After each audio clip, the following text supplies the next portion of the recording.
Çmimi i naftës bie rreth 5% pasi Izraeli pranon propozimin për armëpushim. Çmimet e naftës arritën nivelin më të ulët në 2 javët e fundit të martën pasi Izraeli pranoi propozimin e presidentit të SBA-s, Donald Trump, për armëpushim me Iranin. Çmimet e naftës së papërpunuar ranë me $3.82 ose 5.3%, në $67.66 për fuqi në orën 8:45 me kohën tonë lokale. Nafta e papërpunuar ra me $3.75 ose 5.5%, në $64.76 për fuqi.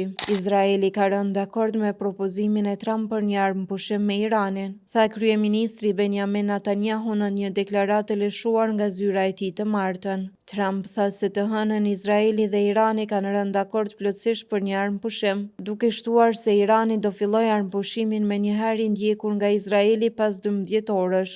Nëse të dyja palët ruajnë paqen, lufta do të përfundojë zyrtarisht pas 44 orësh, duke i dhënë fund një konflikti 12 dytor.